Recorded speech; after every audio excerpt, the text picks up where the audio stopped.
Today's topic is resolving conflict. We're going to explore music therapy strategies. We're going to look at ways to prevent bullying and promote pro-social skills. We're going to incorporate strategies that help us create a cohesive community of learners. Music therapy is a therapy based on engagement in musical activities. It is a therapeutic use of music to reduce anxiety, to improve cognitive functioning, to promote physical rehabilitation or interpersonal communication. Strategies involve listening to music, playing, singing, or composing original pieces. Though as teachers, we are not licensed music therapists, we can use some of their strategies in our classroom to help children learn how to regulate their own behavior. When I was teaching, the number one complaint I heard from my colleagues was, "All I teach is behavior. I don't have any time for the good stuff."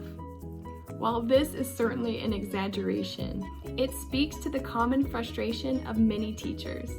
Behavior has to be addressed first in order for children to be able to learn. In this lesson, we're going to look at some ways we can use music to help children regulate their behavior. First, let's look at what some current research has to say on music therapy techniques. One study found that music could be used to calm the heart rate of young children. Other studies have found decreases in hyperactivity and aggression. This led researchers to believe that children learned how to channel their frustration through their musical experiences. Other research has found that music offers comfort and security to young children. This type of comfort is thought to help children learn how to self-regulate. Further studies have found that music helps children with eye contact and turn-taking. They found that music was a form of self-expression, emotional communication, and social interaction, leaving educators to believe that music could be used in the classroom to improve overall student behavior. There are so many ways to incorporate music therapy strategies in your classroom. Whether you're working with infants or kindergartners, everybody benefits from the implementation of music. Music therapy can be as simple as playing background music in your classroom. Introduce students to a variety of musical instruments, or even allow them to create instruments of their own. Change the words to familiar tunes, or even compose original melodies. Let them improvise and play with music. Let them compose songs that express how they feel, or provide them with lyrics that help them identify and express their own emotions. Let them sing and dance and move with scarves and ribbons. Let them choose music that reflects how they feel. If they're feeling happy, give them something upbeat to dance to. And if they're feeling sad, maybe play them a song that'll cheer them up. Allow musical outlets when students feel frustrated. If they're feeling angry, let them play out their frustration on the drums. Or give them lyrics that help them guide their own behavior. You can even record children when they're using music as an outlet for their emotions. Then play the footage back for them when they're feeling upset. Give them quiet areas in the classroom where they can listen to music to calm down and to decompress. And give them opportunities to play with cultural songs, chants, or instruments that help them connect school and home. When I was teaching, I wrote songs to help children identify and express their emotions. I wrote songs to help children listen, to help them learn how to take turns. I wrote songs with lyrics that taught children what to do when they were feeling happy or scared or frustrated. After learning these songs in class, I made little reference cards to send home with each of the students. This helped them remember how to deal with their emotions even at home. I also made big posters and displayed them in the classroom.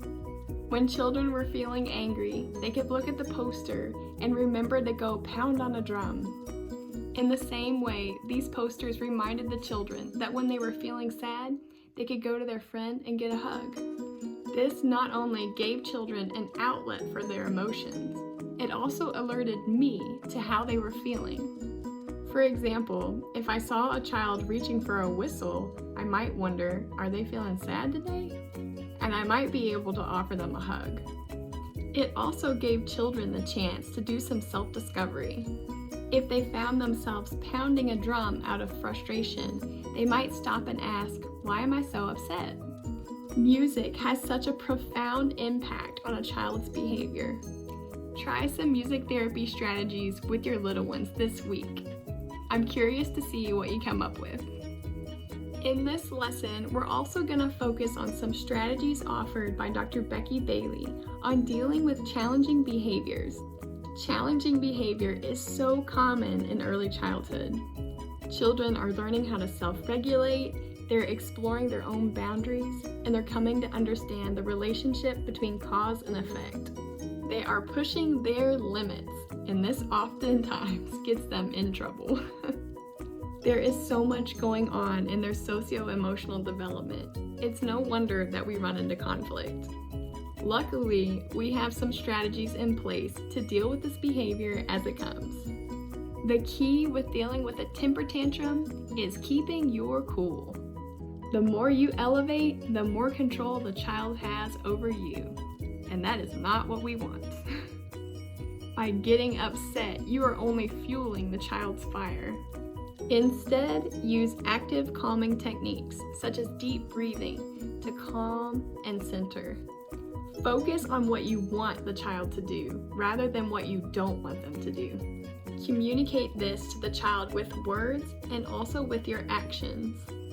Get down on their eye level and offer them 2 positive choices.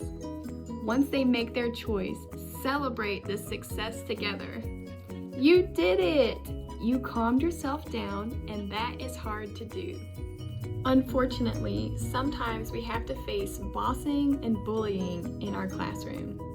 Rather than getting onto a child for what they have done wrong, focus on what you want them to do. Children have an extremely hard time separating their behavior from who they are. So by discouraging their behavior, you can send mixed messages. They may believe that they are unwanted or unlovable. Instead, focus on the victims of the bullying. Ask them, how do you feel when that happens to you? Sometimes children act out to get attention. So by placing the attention on the victim, you take the power away from the child who is out of line. Teach the victims to use their assertive, big voices when things like this happen. Teach them to say, stop, I don't like it when you push me. Empower them to speak up for themselves. Teach the child who is out of line another way of communicating. Set limits for them. Say, you may not push. Pushing hurts. If you want them to move, next time you say, move please. And then say it together as a practice. Research shows that for a child to learn a new skill, it takes 2,000 times of practice in context. So needless to say, this will take some time and some practice. Just stick with it. Remain consistent. Change will come. The more opportunities you give children to make these important connections, the more successful they'll be in managing their own behavior. When responding to conflict in our classrooms, Dr. Becky Bailey encourages teachers to act. ACT. First, we acknowledge the child's feelings and wants. Ask yourself, what is the motivation behind this behavior? As you empathize with the child's feelings, you'll help diffuse them. Acknowledge their feelings with statements like, you seem frustrated because you couldn't put the puzzle together. Or, you seem sad because mommy had to go to work. Sometimes we just need a little validation in how we feel. This also helps them identify their own emotions. Next, we communicate the limit in terms of safety. In this step, we use an assertive voice and clear language. That doesn't mean we yell or lose our cool. It simply means that we need to get our point across to the child. Use words that the children can easily understand. For example, Throwing puzzle pieces is not safe. It's important in this step to avoid phrases like, "You need to blank," or "I think blank." Phrases like this do not communicate the limit in a clear and assertive way. The third and final step is to target the acceptable behavior by offering positive alternatives. Young children act impulsively and often don't stop to think about the consequences of their actions. If a child is smacking you on the leg to get your attention, you can offer them a positive alternative. For example, if you would like to get my attention, you can raise your hand. There are several strategies to help you manage these challenging behaviors in your classroom. So the next time you find yourself in the midst of conflict, don't forget to act.